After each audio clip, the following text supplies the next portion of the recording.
കഴിഞ്ഞ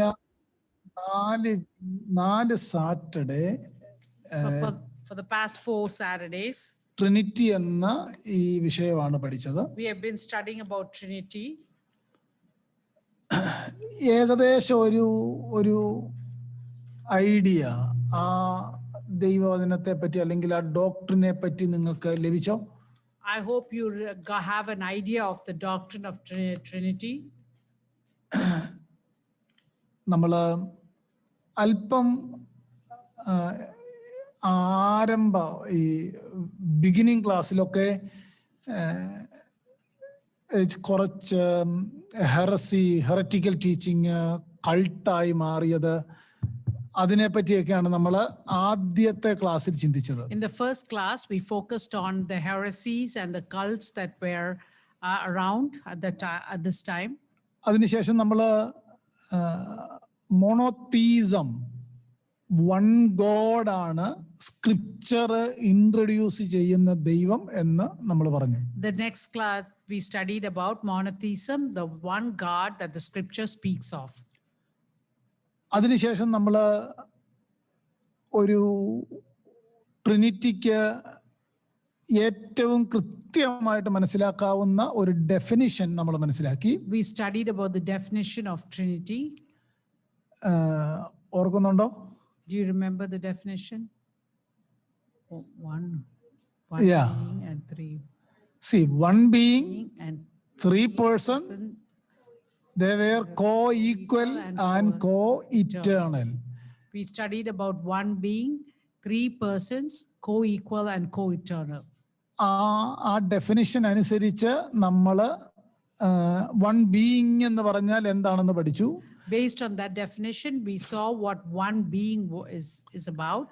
3 persons എന്ന് പറഞ്ഞാൽ ന്യൂ ടെസ്റ്റ്മെന്റിൽ അത് എങ്ങനെയാണ് യേശു റിവീൽ ചെയ്തത് എന്ന് നമ്മൾ പഠിച്ചു. When we learned about the 3 persons, we saw how in the New Testament Jesus revealed himself.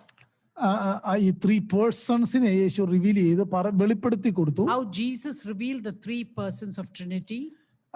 Old ടെസ്റ്റ്മെന്റിൽ അങ്ങനെ ഈ ഗോഡ് ഹെഡിൽ ഒരു പ്ലൂറാലിറ്റി ഉണ്ടെന്ന് മനസ്സിലായെങ്കിലും അത് 3 പേഴ്സൺസ് ആയിരുന്നു എന്ന് നമുക്ക് മനസ്സിലായിരുന്നില്ല.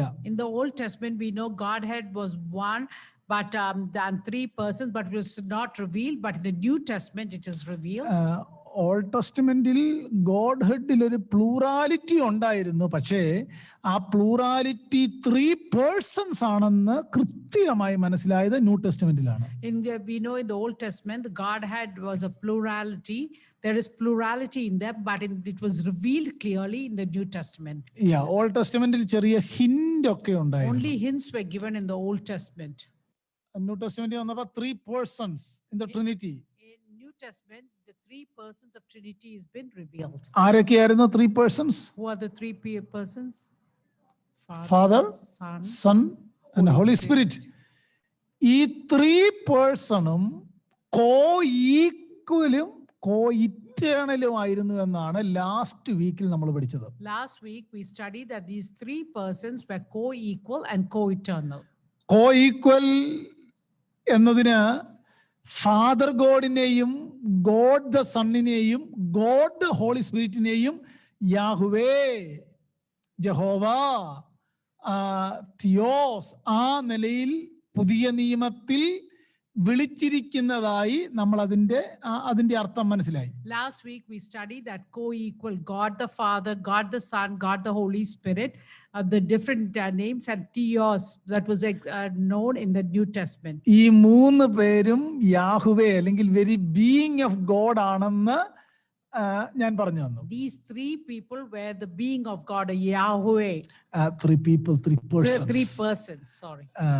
ഈ ട്രിനിറ്റി പറയുമ്പോൾ നമ്മൾ ഒരു വാക്കുപോലും തെറ്റാതിരിക്കാൻ കഴിയുന്നിടത്തോളം ശ്രമിക്കണം. ഒരു വാക്കുപോലും അതെല്ലാവരോടും, പ്രത്യേകിച്ച് നിങ്ങൾ ഇനി ആരെങ്കിലും നാളെ ട്രിനിറ്റി ആർക്കെങ്കിലും പറഞ്ഞു കൊടുക്കുകയാണെങ്കിൽ ഒരു എക്സാമ്പിൾ പോലും പറഞ്ഞേക്കരുത്. എക്സാമ്പിൾ ഇല്ല ട്രിനിറ്റിക്ക്. There is no example for Trinity.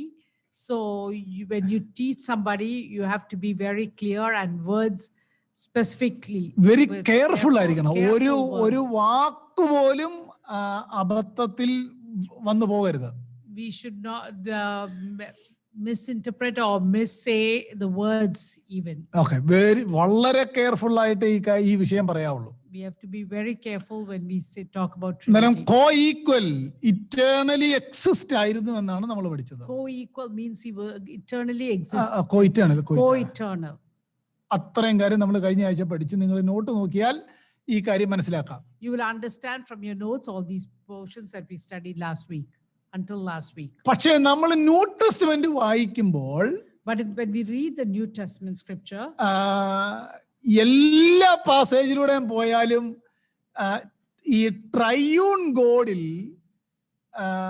എല്ലാ ഇനിഷ്യേറ്റീവ് എടുക്കുന്നതും കൽപ്പിക്കുന്നതും ഒരു മൊണാർക്കി ആയിട്ട് നിൽക്കുന്നതും father ഗോഡാണ്. in the New Testament, when we read, everything that is commanded or instructed is the monarchy. We see that Father God is the one. എല്ലായിടത്തും new ടെസ്റ്റ്മെന്റിൽ അങ്ങനെയല്ലേ വായിക്കുന്നിടത്തെല്ലാം. In wherever you read in the New Testament, you will see that. നിങ്ങളുടെ questions ഉണ്ടാകും, ഞാനും പിതാവും, അല്ലെങ്കിൽ പിതാവ് എന്നേക്കാൾ greater എന്ന് പറഞ്ഞൊരു വാക്യമുണ്ട്. There is a verse that says, Jesus says, my father is greater than me. മറ്റൊരു വാക്യം യേശു ക്രിസ്തുവിന്റെ പിതാവായ ദൈവം എന്ന ഒരു വാക്യമുണ്ട്. There is another verse, the father of Jesus Christ. Only one God എന്നൊരു വാക്യമുണ്ട്. There is a verse that says there is only one God. ആ വാക്യത്തെയൊക്കെ നമ്മൾ നെക്സ്റ്റ് വീക്കോ അല്ലെങ്കിൽ ഫോളോയിങ് വീക്കിലോ എന്താണ് അതിന്റെ അർത്ഥം എന്ന് പഠിക്കാം. We learn either the greater understanding of those verses either next week or the week following. ഞാൻ കഴിഞ്ഞ ആഴ്ച പറഞ്ഞൊരു സെന്റൻസ് നിങ്ങൾ ഓർക്കുന്നുണ്ടായിരിക്കാം. Difference in function does not indicate inferiority of the nature. Difference in their function does not indicate any inferiority in their nature. കാരണം പ്രവർത്തനത്തിൽ പുത്രൻ എപ്പോഴും പരിശുദ്ധാത്മാവിനെ ജീസസ് ഫാദറിനെ അനുസരിക്കുന്നു. ഹോളി സ്പിരിറ്റ് എപ്പോഴും പുത്രനെയും പിതാവിനെയും അനുസരിക്കുന്നു. പക്ഷേ അത് ഫങ്ഷനാണ്, എന്നാൽ ബീയിങ് അല്ല. In their functionality, Jesus is submissive to the Father or obeys the Father's commands, and the Holy Spirit is submissive or obeys the command of the Father and the Son. That is in their functionality.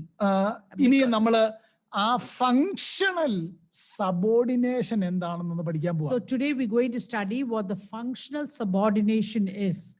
അതൊരല്പം വിശദമായിട്ട് പറയേണ്ട ഒരു വാചകമാണ്.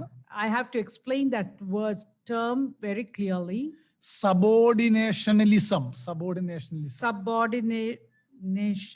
Yeah. Subordinationism. Yeah. Okay. നിങ്ങൾക്ക് ഇനി പറയുന്ന മലയാളം ഇച്ചിരി പാടാണ്, ഞാനത് ഇംഗ്ലീഷ് ഹെൽപ്പ് ചെയ്യാം. Ontological subordination. ഓണ്ടോളജി എന്നൊരു വാക്ക് നിങ്ങൾക്ക് ഫെമിലിയർ ആണോ? Ontological subordination.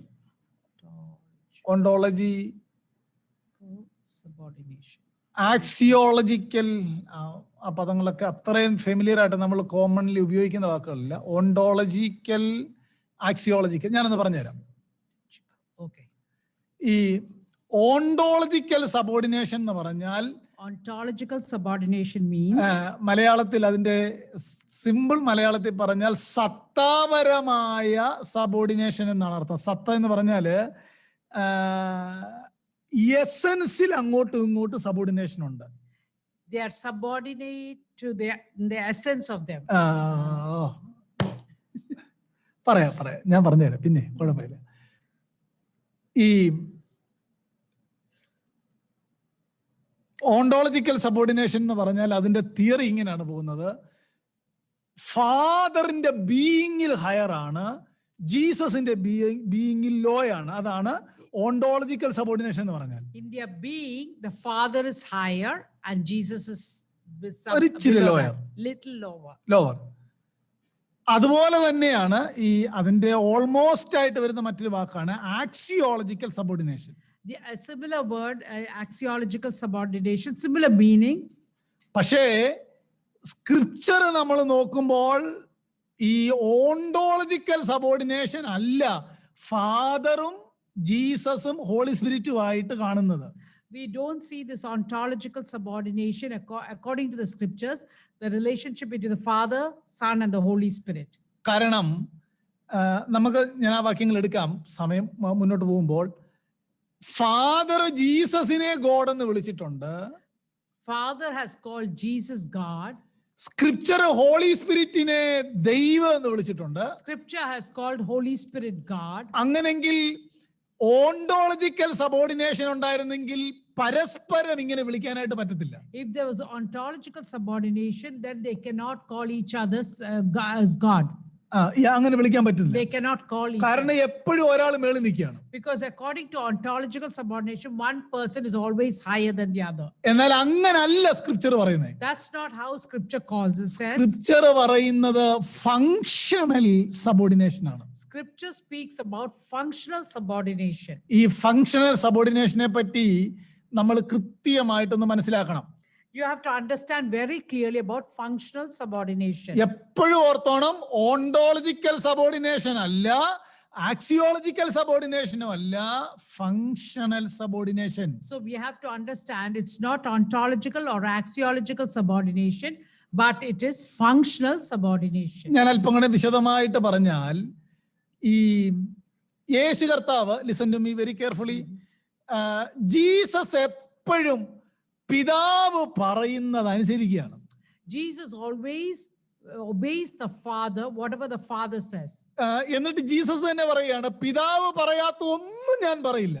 And Jesus himself said, I do not say anything that the Father does not tell me. എന്നാൽ ചില കാര്യത്തിൽ യേശു പറയുകയാണ്, I and my Father are one. We are one. In some statements Jesus has made, I and the Father are one. എന്നെ കണ്ടവൻ പിതാവിനെ കണ്ടിരിക്കുന്നു. Those who have seen me have seen the Father. ബീയിങ്ങിന്റെ കാര്യം പറയുമ്പോൾ ഇക്വാളിറ്റിയും ഫങ്ഷന്റെ കാര്യം പറയുമ്പോൾ സബോർഡിനേഷനുമാണ്. When we talk about the being itself, they are all equal. But when we talk about the functionality, there is subordination. അതുകൊണ്ട് functional subordination എന്ന് പറഞ്ഞാൽ സത്താപരമായ താഴ്ചയല്ല, പ്രവർത്തനത്തിലെ താഴ്ചയാണ്. When we talk about functional subordination, it is in their function that they are subordinate, not in the being. ആ sentence മറക്കരുത്. Difference in function does not indicate inferiority of nature. Difference in function does not indicate inferiority in nature. അങ്ങനെങ്കിൽ അടുത്ത ഒരു ഇനി നമ്മൾ പറയാൻ പോകുന്ന കാര്യം വളരെ ഈ സൂക്ഷ്മ പരിശോധന നടത്തിയാലേ മനസ്സിലാവുള്ളൂ. You have to pay very careful attention, only then you will understand what I'm going to tell you. എപ്പോഴാണ് ഈ ത്രിയേക ദൈവം, നമ്മൾ കഴിഞ്ഞ ക്ലാസ്സിൽ ചിന്തിച്ചു, പിതാവും പുത്രനും പരിശുദ്ധാത്മാവും ഇല്ലാതിരുന്ന ഒരു കാലം ഉണ്ടായിട്ടില്ല, eternally existent. Last week we studied that the Father, Son, and the Holy Spirit were co-eternal. അവര് മൂന്ന് പേരും everlasting to everlasting ആണ്. All three of them were everlasting to everlasting. There was no time when one of them was not present. പിന്നെ എപ്പോഴാണ് ഈ നിലയിൽ ഒരാള് മറ്റൊരാൾക്ക് കീഴ്പ്പെടാൻ തീരുമാനിച്ചത്? At what point did one person become obedient or submissive to the other? അതിനെ തിയോളജിയന്മാർ വിളിക്കുന്ന ഒരു പേരാണ് eternal covenant of redemption. Can you write it down? That is what theologians call eternal covenant of redemption. വളരെ പ്രധാനപ്പെട്ട ഒരു വാചകമാണ്. That's very important. Eternal covenant of redemption. Eternal covenant of redemption. അതിന് വളരെ ഞാൻ പറഞ്ഞല്ലോ, ഒരു അല്പ സിസ്റ്റമാറ്റിക് ആയിട്ടാണ് ഈ സ്റ്റഡി പോകുന്നത്. നമ്മൾ സാധാരണ ഒരു ഗ്രൂപ്പിനോട് പറയുന്ന പോലെ പറയണ്ട. നിങ്ങളിത് കുറച്ചെങ്കിലും കാര്യം ഓർത്തിരിക്കണം. ഒന്ന് എന്നോട് ചേർന്ന് പറഞ്ഞു നോക്കി, eternal covenant of redemption. Join with me and just say eternal covenant of redemption. ഞാൻ നിങ്ങളോട് കഴിഞ്ഞ ആഴ്ച ചോദിച്ചില്ലായിരുന്നോ ഇത് വല്ലോ സ്വപ്നം വല്ലതും കാണുന്നുണ്ടോ? എന്നോട് ഒരാൾ വിളിച്ചു പറഞ്ഞു, ഞാൻ പാസ്റ്റർ പഠിപ്പിച്ച് മുഴുവൻ കഴിഞ്ഞ ദിവസം സ്വപ്നം കണ്ടെന്ന് പറഞ്ഞു. Somebody told me that this. കാരണം ഇത് അങ്ങ് അകത്തോട്ട് പോയി കഴിഞ്ഞാൽ നമ്മൾ ഇതല്ലേ ആലോചിച്ചിട്ട് കിടക്കുന്നത്. ഹോമോസിയോസ്, 1 ഉസിയ, 3 ഹൈപ്പോസ്റ്റാസിസ്. അടുത്തത് ഫങ്ഷണൽ സബോർഡിനേഷൻ, ഓണ്ടോളജിക്കൽ സബോർഡിനേഷൻ അല്ല. ഇനിയും വേദപുസ്തകം വായിക്കുന്നുണ്ടല്ലോ, കണ്ടോ, അത് പറയുന്ന ബീയിങ് ആണ്, ഇത് പറയുന്നത് ഫങ്ഷൻ ആണ്. ഇനി പ്രാർത്ഥിക്കാൻ നേരത്ത് ഫാദർ എന്ന് പറയുമ്പോഴും ജീസസ് എന്ന് പറയുമ്പോഴും ഹോളി സ്പിരിറ്റ് എന്ന് പറയുമ്പോഴും അന്നേരം വചനത്തിൽ അങ്ങനെ തന്നെയാണോ നമ്മൾ നോക്കും. You will examine the scriptures as you study the word of God more and more about the function. When you read, you will think, oh, this is the being of God, this is the function of God. All that you will research or explore in the scriptures more. 3 person everlasting to everlasting ആണ്. പിന്നെ എപ്പോഴാണ് ഇങ്ങനെ ഒരു functional subordination ഉണ്ടായത്? So 3 persons, they are everlasting to everlasting. At which point did this functional subordination happen? വരിക. Saint Augustine എന്ന് പറയുന്ന ഒരു ചർച്ച് ഫാദർ ഉണ്ട്, saint Augustine. A church father by the name Saint Augustine. അദ്ദേഹം Roman Catholic ചർച്ചിന്റെ Saint ആയിട്ടാണ് അവർ കണക്കാക്കുന്നത്. He is considered as the saint of the Roman Catholic Church. അതായത് ഈ റോമിന്റെ വെസ്റ്റിലുള്ളവരെ എല്ലാം റോമൻ കാത്തലിക്സിന്റെ സെയിന്റ് ആക്കുകയും റോമിന്റെ ഈസ്റ്റിലുള്ളവരെ എല്ലാം ഈസ്റ്റേൺ ഓർത്തഡോക്സ് സഭയുടെ സെയിന്റ് ആക്കുകയുമാണ് സഭാചരിത്രത്തിൽ ചെയ്തേക്കുന്നത്. In the history, those who were the western part of the Rome, they became the saint of the Roman Catholic, and those of the eastern part of the Rome became the Eastern Orthodox Church. അവരുടെ fathers ആക്കി. They became the fathers of the Eastern Orthodox Church. എന്ന് ഇവർക്ക് രണ്ട് അഗസ്റ്റിന് ഞാൻ കത്തോലിക്ക സഭയുടെ Saint ആണെന്ന് അറിയാൻ പാടില്ലായിരുന്നു, പിന്നീടാണ് ഇതെല്ലാം ആക്കിയത്. All this happened later. Augustine, when he was living, he didn't know he was a saint of the Roman Catholic Church. Augustine ഈ തിയോളജിയൻസ് പറയുന്നത് പോള് കഴിഞ്ഞാൽ ഒരു ഗ്രേറ്റസ്റ്റ് തിയോളജി എന്ന് പറയുന്നത് 3rd century ഒറിഗൺ ആണ്. Origen was the greatest theologian after Paul in the 3rd century. അപ്പോസ്തലൻ പോളിന് ശേഷം after Paul in the 3rd century. ഒറിഗണ് ശേഷം ഏറ്റവും നല്ലൊരു സ്കോളർ ആയിട്ട് അവർ പറയുന്നത് അഗസ്റ്റിൻ ആണ്. After Origen, Augustine was the great scholar. എന്നാൽ ഈ ചർച്ച് ഫാദേഴ്സിന്റെ കാര്യമൊക്കെ നമ്മൾ പഠിക്കുമ്പോൾ ഇവരുടെ എല്ലാ കാര്യവും നമുക്ക് എടുക്കാൻ പറ്റില്ല. ഇവർ വളരെ തെറ്റായ പല കാര്യങ്ങൾ പറഞ്ഞിട്ടുണ്ട്. അങ്ങോട്ടും ഇങ്ങോട്ടും ഇവർ തമ്മിൽ തിയോളജിയിൽ വ്യത്യാസം ഉണ്ടായിരുന്നു. When we talk about the church fathers, there are some things that they were contradictory, and they've contradicted each other's. ഒരു ഉദാഹരണം പറഞ്ഞാൽ ഒറിഗൺ ട്രിനിറ്റി പഠിപ്പിച്ച് തെറ്റിപ്പോയി, പിന്നെ സഭ അത് തിരുത്തിയിട്ടുണ്ട്. Origen, as he studied about Trinity more and more, he departed from it, and the church had to correct it back. ഞാൻ പറഞ്ഞു വരുന്നത് അഗസ്റ്റിനോട് ഒരിക്കലും ഒരു സ്കെപ്റ്റിക് ചോദിച്ചു. A skeptical person asked Augustine once. Sceptic എന്ന് പറഞ്ഞാൽ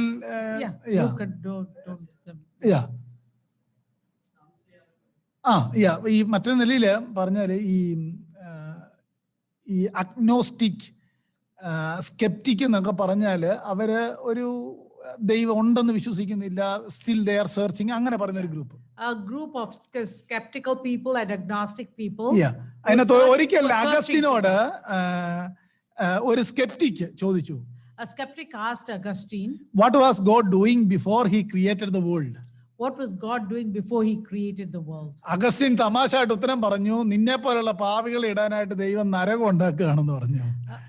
And Augustine answered him and said, God was preparing hell to put sinners like you. പക്ഷേ അതല്ല ഇതിന്റെ ഉത്തരം. പക്ഷേ അഗസ്റ്റിൻ അങ്ങനെ ഒരു ഉത്തരം പറഞ്ഞിട്ടുണ്ട്. That is not the answer, but he just jokingly told that answer. എന്നാൽ ബൈബിളിനെ നമ്മൾ കെയർഫുൾ ആയിട്ട് നോക്കിയാൽ, when we read the scripture very carefully, salvation എന്ന ദൈവിക പ്രോജക്റ്റ് പ്ലാൻ ചെയ്തത് യേശു ഭൂമിയിൽ വന്നു കഴിഞ്ഞല്ല. When salvation was not formed when Jesus came to the earth, not planned when Jesus came to the earth. അതിനു മുമ്പേ തന്നെ, ഉദാഹരണം പറഞ്ഞാൽ ജനസിസ് 3 തന്നെ മാനവജാതിയുടെ റിഡംഷന് വേണ്ടി ഒരു ഇറ്റേണൽ പ്ലാന് ദൈവത്തിന്റെ ഹൃദയത്തിലുള്ളതായിട്ട് നമുക്ക് കാണാം. In Genesis chapter 3, we can see that God had a redemptive plan for mankind. In Genesis chapter 3, even before the creation of this world, even before the creation of the world, അതിനു മുമ്പേ ആ plan ഉണ്ടായിരുന്നു. even before that God had that plan. ഈ Ephesians 1:4 എങ്ങനെ എഴുതിയേക്കുന്നത്? Ephesians 1:4, if you read Ephesians 1:4, how is it written? അവിടെ എഴുതിയേക്കുന്നത് ലോകസ്ഥാപനത്തിന് മുമ്പ് എന്നെ ക്രിസ്തുവിൽ പിതാവ് തിരഞ്ഞെടുത്തു എന്നാണ്. We read that, for he chose us in him before the creation of the world. നോക്കിയേ, അങ്ങനെങ്കിൽ എന്നെ ഇലക്ട് ചെയ്യുക എന്ന ദൈവിക പദ്ധതി ഭൂമിയെ സൃഷ്ടിക്കുന്നതിന് മുമ്പ് തന്നെ ദൈവത്തിന്റെ ഹൃദയത്തിലുണ്ടായിരുന്നു. The selection of us or me, God had that plan even before the creation of the world. അങ്ങനെയെങ്കിൽ അതിനെയാണ് തിയോളജിയന്മാർ വിളിച്ചത് eternal covenant of redemption. That is what the theologians called as eternal covenant of ഈ redemption. തിയോളജിയന്മാർ എന്നുള്ള പേര് ബുദ്ധിമുട്ടാണെങ്കിൽ ദൈവദാസന്മാര് വിളിച്ചത് eternal covenant of redemption. If you think theologian, the term theologian is high, that means it's servants of God called the eternal covenant of redemption. ഈ കവനന്റിന്റെ പ്രത്യേകത ഞാൻ ആ covenant എന്താണെന്ന് പറഞ്ഞു വരുമ്പോൾ നിങ്ങൾക്ക് പെട്ടെന്ന് ഫോളോ ചെയ്യാൻ പറ്റും. You will understand what that covenant is when I explain more about it. അതായത് ദൈവിക അല്ലെങ്കിൽ ഗോഡ് ഹെഡിലെ 3 persons പരസ്പരം ഒരു ഇറ്റേണൽ കവനന്റ് ഉണ്ടാക്കി.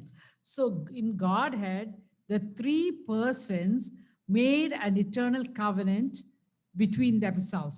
Yeah, even before the creation of this world. Even before the creation of the world. അതുകൊണ്ടാണ് എഴുതി വെച്ചേക്കുന്നത് ലോകസ്ഥാപനം മുതൽ അറുക്കപ്പെട്ട കുഞ്ഞാടെന്നും, അതുകൊണ്ടാണ് ലോകം ഉണ്ടാകുന്നതിന് മുമ്പേ ഞാൻ നിങ്ങളെ തിരഞ്ഞെടുത്തിരിക്കുന്നു.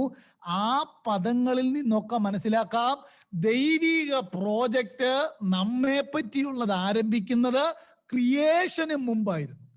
So that's why we see the lamb that was slain before, we read that in before creation, and he chose us before creation. All those scriptures tell us that God had a plan for us even before creation. ആ plan എന്തായിരുന്നു അറിയാമോ? തൃത്വത്തിൽ ആ ട്രിനിറ്റിയിലെ ഒരാളാണ് ആ കവനന്റിന്റെ monarch. So what that plan was, in that Trinity, one person is the monarch of that Trinity. ആ covenant Of that covenant, sorry. ഒരാള് ആളെ അല്ലെങ്കിൽ ആ ക്യാപ്റ്റൻ അല്ലെങ്കിൽ അതിന്റെ മെയിൻ ആളെ അനുസരിക്കാൻ തയ്യാറാവുന്നു. One person is a monarch and the others are willing to listen to that captain.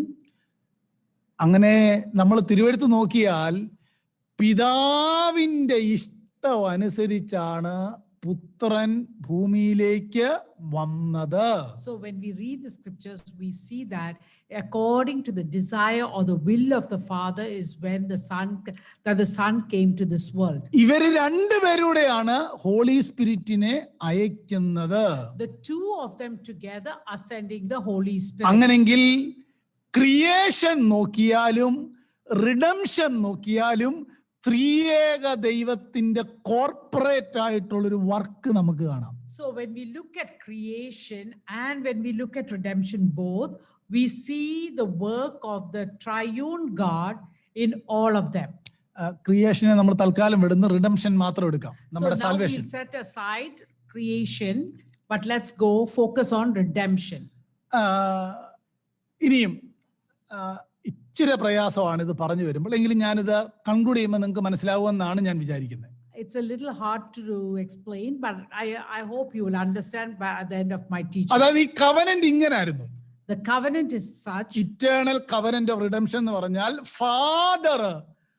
പുത്രൻ ഫാദറിന് കീഴ്പ്പെടാൻ തീരുമാനിക്കുന്നു, പിതാവ് പറയുന്നതനുസരിച്ച് പുത്രൻ ഭൂമിയിലേക്ക് വരുന്നു. അങ്ങനെ എടുക്കപ്പെടുന്ന സൂക്ഷിക്കുന്ന സഭയെ ആത്മാവ് സാന്റിഫൈ ചെയ്യുന്നു. ഇതായിരുന്നു ആ covenant. So the covenant was that Father was sending his Son for the redemption of mankind, and those who were redeemed are being kept safe or sealed by the Holy Spirit. This is the covenant. നമുക്ക് എല്ലാവർക്കും അറിയാം John 1:1 വാക്യം എങ്ങനെ? John 1:1. We all know the verse John 1:1. In the beginning.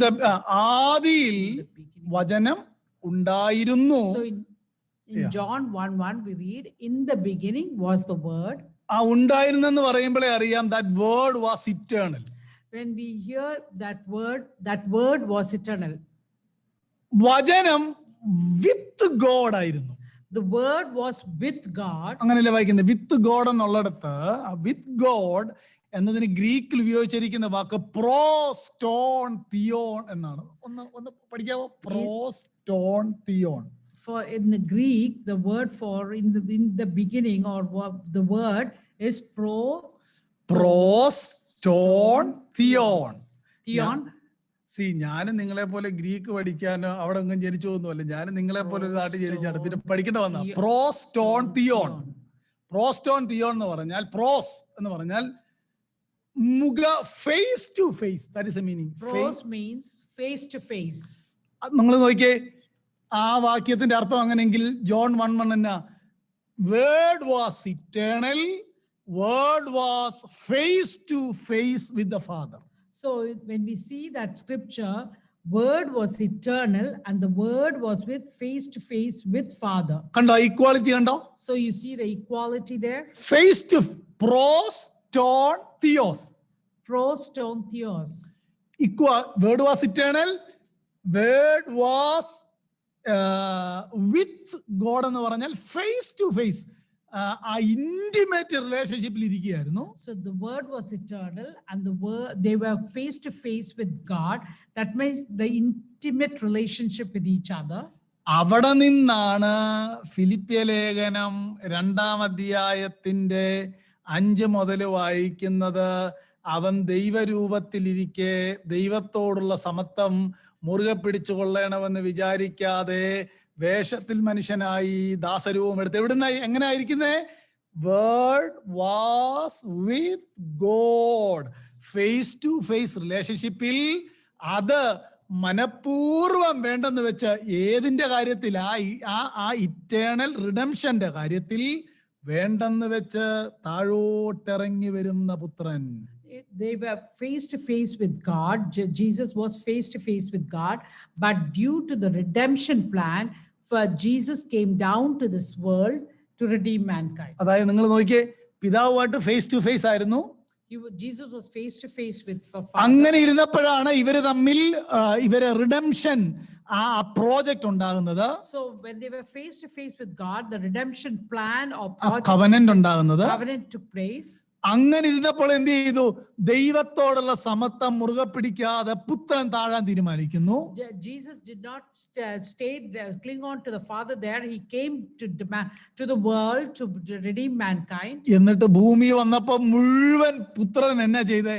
When Jesus came to the earth, what did he do? All the പുത്രൻ തന്നെ പറഞ്ഞു, ഞാൻ അയച്ചിട്ടാണ് വന്നത്. So Jesus is saying, I came because my Father sent me. പക്ഷെ ഈ കവനന്റിന് മുമ്പ് രണ്ടുപേരും equal ആയിട്ട് ഇറ്റേണൽ ആയിട്ട് ഇരുന്നൊരു കാലം ഉണ്ടായിരുന്നു. So before this covenant they made, they were both equal and eternal. അവിടുന്ന് താഴോട്ട് വന്നു. So he came, descended from there. നിങ്ങൾ ആ 2:5 എന്ത് ക്ലിയർ ആയിട്ടാണ് എഴുതി വെച്ചേക്കുന്നത്? ദൈവമായിരുന്നവൻ ആ ഫേസ് ടു ഫേസ് ആയിട്ടുള്ള ആ റിലേഷൻ തൽക്കാലത്തേക്ക് മാറ്റി താഴോട്ട് വരികയാണ്. Jesus left that relationship, the face-to-face relationship that they had, and he came to this world and descended for us.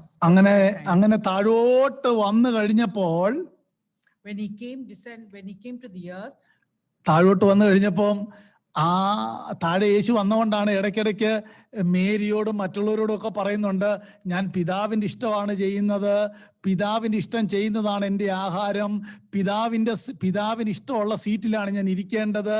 കണ്ടോ, ഞാനും പിതാവ് ഒരുമിച്ചാണ് വർക്ക് ചെയ്യുന്നത്.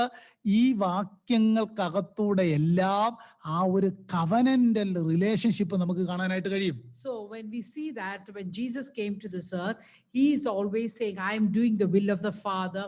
I must do what the Father wants me to do. All those scriptures he quotes because of this covenant relationship and because he came down to reveal that covenant relationship. നമ്മൾ വായിക്കുന്നില്ലേ, ക്രൂശിലെ മരണത്തോളം അനുസരണമുള്ളവനായി തീർന്നു പറഞ്ഞാൽ എന്നാ? He obeyed. He was obedient until the death on the cross. എവിടെ വരെ? ആ covenant complete ചെയ്യുന്നിടം വരെ പിതാവിനെ അനുസരിക്കുന്നു. Until that covenant that he made with the Father is completed, he is obedient to the Father. നിങ്ങൾ എല്ലാവരും ഒന്ന് ഗോസ്പൽ ഓഫ് ജോൺ ചാപ്റ്റർ 17 ഒന്ന് എടുത്തേ. All of you turn your scriptures to Gospel of John, chapter 17. വളരെ ഈ വിഷയത്തെ ഏറ്റവും കൂടുതൽ പറഞ്ഞേക്കുന്ന ചില കാര്യങ്ങൾ അവിടെ ഉണ്ട്. Very clearly, it is stated there in John chapter 17. നാലാമത്തെ വാക്യം നോക്കിയ 17 verse 4. 17:4, if you look, I have brought you glory on earth by finishing the work you gave me to do. നിങ്ങൾ ആ വാക്യം കണ്ടോ? Do you see the scripture? ഞാൻ ഭൂമിയിൽ നിന്നെ മഹത്വപ്പെടുത്തി, നീ എനിക്ക് ചെയ്യുവാൻ തന്ന പ്രവൃത്തി ഞാൻ തികച്ചിരിക്കുന്നു എന്ന് പറഞ്ഞാൽ ആ കവനന്റ് കംപ്ലീറ്റഡ് ആക്കി. Jesus saying, I have brought you glory on earth by finishing the work you gave me to do. That is, he's fulfilling the covenant that he made with God. അഞ്ചാം വാക്യം verse 5 very careful ആയിട്ട് നോക്കിയേ. Verse 5 And verse 5, if you read carefully, ഇപ്പോൾ ഏത് he obeyed everything, covenant എല്ലാം complete ചെയ്തു. ഇപ്പോൾ പിതാവേ, and after obeying all the covenant in verse 4, in verse 5, ലോകമുണ്ടാകും മുമ്പേ, and now Father, glorify me Yeah. in your presence with the glory I had with you before the world began. കണ്ടോ? അങ്ങനെങ്കിൽ ഇവിടുത്തെ അർത്ഥം എന്നാന്നറിയാമോ? പിതാവിനോട് പുത്രൻ പറയുകയാണ്, The Son is telling the Father here, ലോകം ഉണ്ടാകുന്നതിന് മുമ്പേ നമ്മൾ തമ്മിൽ ഫേസ് ടു ഫേസ് ആയിരുന്നു. before the world was formed, we were face to face with each other. ആ മഹത്വത്തിലേക്ക് എന്നെ തിരികെ കയറ്റണമേ, എന്നെ മഹത്വപ്പെടുത്തണമേ എന്നാണ് പിതാവിനോട് പുത്രൻ പറയുന്നത്. So the Son is telling the Father, Father, glorify me in your presence to that glory which we were before the beginning of the earth. നിങ്ങൾക്ക് ആ വാക്യം വായിച്ചിട്ട് എന്താ മനസ്സിലായേ? How do you understand that scripture? ഭൂമിയിലേക്ക് വരുന്നതിന് മുമ്പ് ഒരു covenant ഇവര് തമ്മിൽ ഉണ്ടാക്കി. So before Jesus came to this world, the Father and Jesus had made a covenant. ആ കവനന്റ് അനുസരിച്ച് യേശു ഭൂമിയിലേക്ക് വന്നു. According to that covenant, Jesus came to this earth. എല്ലാ കാര്യത്തിലും പിതാവിനെ അനുസരിച്ചു. In all aspects, Jesus obeyed the Father. പ്രവൃത്തി തികച്ച ശേഷം When he finished his work, പിതാവിനോട് പറയുക, he's telling the Father, എന്നെയും മഹത്വപ്പെടുത്തണം. please glorify me, Father. എനിക്ക് ലോകം ഉണ്ടാകുന്നതിന് മുമ്പ് നിന്റെ പക്കൽ ഉണ്ടായിരുന്ന അതേ മഹത്വം എന്ന് പറഞ്ഞാൽ ആ ഈക്വൽ ബീയിങ്ങിലേക്ക് എന്നെയും തിരികെ വിളിച്ച് എന്നെ മഹത്വപ്പെടുത്തണമേ എന്ന് പറഞ്ഞ് പ്രാർത്ഥിക്കുന്ന യേശു. Jesus is saying, Lord, take me to that presence, or take me to that glory which we had before we formed that covenant, before I came to this world. നിങ്ങൾക്ക് ഇപ്പൊ മനസ്സിലായോ എന്തായിരുന്നു ഇറ്റേണൽ കവനന്റ് ഓഫ് റിഡംഷൻ എന്ന് പറഞ്ഞാൽ? Now do you understand what that eternal covenant of redemption is? യേശു ഇവിടെ വന്നപ്പോൾ എല്ലാം പിതാവുമായിട്ട് ഇടപെട്ടത് എന്തുകൊണ്ടാണെന്ന് മനസ്സിലായോ? Do you understand why Jesus, even after he came to the world, is why he was talking with the Father? Chapter 17 verse 4ഉം 5ഉം വായിക്കുമ്പോഴാണ് മനസ്സിലാകുന്നത് the word was eternal ആയിട്ടിരുന്ന ഒരു കാലം ഉണ്ടായിരുന്നു, ഫേസ് ടു ഫേസ് ആയിരുന്ന ഒരു കാലം ഉണ്ടായിരുന്നു. അവിടുന്ന് ഫിലിപ്പി ലേഖനത്തിലെ പോലെ പറയുന്ന പോലെ താണു വന്ന് ആ കവനന്റ് കംപ്ലീറ്റ് ആക്കി തിരികെ ആ പണ്ടുണ്ടായിരുന്ന മഹത്വത്തിലേക്ക് കോ ഈക്വൽ കോ ഇറ്റേണലിലേക്ക് പുത്രൻ വീണ്ടും അതേ മഹത്വത്തിലേക്ക് പ്രവേശിച്ചിരിക്കുകയാണ്. Hallelujah. You know, Jesus was with the Father before the redemption plan, and once they made that covenant, he came to this world, he did his job and fulfilled the will of the Father, and then he's asking God to glorify him so that he can be in glory with the Father before the covenant was made, that face-to-face relationship with the Father. അങ്ങനെങ്കിൽ യേശു കർത്താവ് ഒരിക്കൽ പറഞ്ഞില്ലേ, നീ എപ്പോ വരും എന്ന് ചോദിച്ചാൽ അത് പിതാവിന് മാത്രം അറിയത്തുള്ളൂ എന്ന് പറഞ്ഞില്ലേ? Do you remember when somebody asked Jesus, when will you come? He said that only my Father knows. എന്തുകൊണ്ടാ അങ്ങനെ പറഞ്ഞേ? Why did Jesus say that? ഈ കവനന്റിന്റെ കീഴിലാണ് പുത്രൻ. Because the Son is under this eternal covenant of redemption. എന്നാൽ ആ യേശു തന്നെയല്ലേ വെളിപ്പാട് പുസ്തകത്തിൽ പറഞ്ഞത് I am coming soon. In Revelation, that same Jesus said, I am coming soon. എന്താ അങ്ങനെ പറഞ്ഞത്? കവനന്റ് കംപ്ലീറ്റ് ആയി.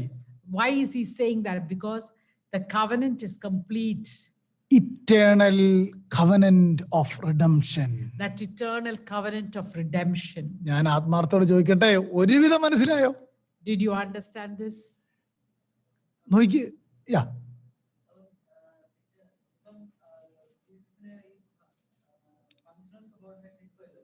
ഇല്ല ഇല്ല.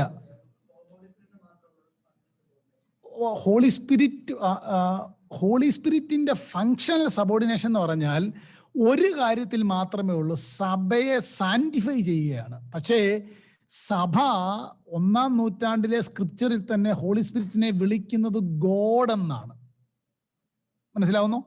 അതായത് അത് ഹോളി സ്പിരിറ്റിന്റെ കാര്യത്തിൽ വാസ്തവത്തിൽ ഒരു ഫങ്ഷണൽ സബോർഡിനേഷൻ അല്ല, ഈ റിഡംഷന്റെ പർപ്പസിൽ ഒരു സെപ്പറേറ്റ് റോൾ ഹോളി സ്പിരിറ്റ് ചെയ്യുകയാണ്. അത്രേ ഉള്ളൂ. The question was, is Holy Spirit in Yeah. functional subordination now? And the answer was, no, the Holy Spirit is not in functional subordination, but is doing the functional plan of that redemption right now. Okay. In a separate aspect. ഞാൻ holy സ്പിരിറ്റിനെ പറ്റി പറയുമ്പോൾ ആ divinity പറഞ്ഞുതരാം. When I talk about Holy Spirit, I will talk about the divinity of the Holy ഇനി Spirit. നിങ്ങൾ Trinity അല്ലേ, ഒന്ന് അല്പം വിശാലമായിട്ടൊന്ന് ചിന്തിച്ച്. Now let's look at the broader picture of Trinity. Eternal covenant of redemption എന്നുള്ളത് അതുപോലെ തിരുവഴുത്തിനകത്ത് കാണത്തില്ല, പക്ഷെ ഹോൾ സ്ക്രിപ്ചർ വായിച്ചു കഴിയുമ്പോൾ കാണാം. You may not see the exact term, eternal covenant of redemption, but when you read through the scriptures, in several places, it shows the eternal covenant of redemption. Concordance നോക്കിയാൽ കിട്ടത്തില്ല ആ വാക്ക്. If you look in concordance, you won't find that word. Trinity എന്ന വാക്ക് concordance നോക്കിയാൽ കിട്ടുമോ? If you look at concordance for Trinity, will you find പക്ഷെ that word? എന്തുകൊണ്ടാണ് നമ്മൾ വിശ്വസിക്കുന്നത്? But why do we believe? That doctrine is explicitly in the Bible. That doctrine is explicitly in the Bible from the beginning. അതുപോലെ തന്നെയാണ് eternal covenant of റിഡംഷനും തിരുവഴുത്തിനകത്തുണ്ട്. The eternal covenant of redemption is also in the scriptures. It's throughout the scriptures. അങ്ങനെ സകല കാര്യവും തീർത്തിട്ട് പുത്രൻ ആ മഹത്വത്തിലേക്ക് പ്രവേശിച്ചിരിക്കുകയാണ്. After fulfilling the job of his function, the whole Jesus Christ went with the Father. ഇത്രയും കാര്യം എന്താണ്? ഫങ്ഷണൽ സബോർഡിനേഷൻ ബീയിങ് അല്ല, ഓണ്ടോളജിക്കൽ അല്ല, ആക്സിയോളജിക്കൽ അല്ല, പ്രവർത്തനത്തിലെ താഴ്മയാണ്.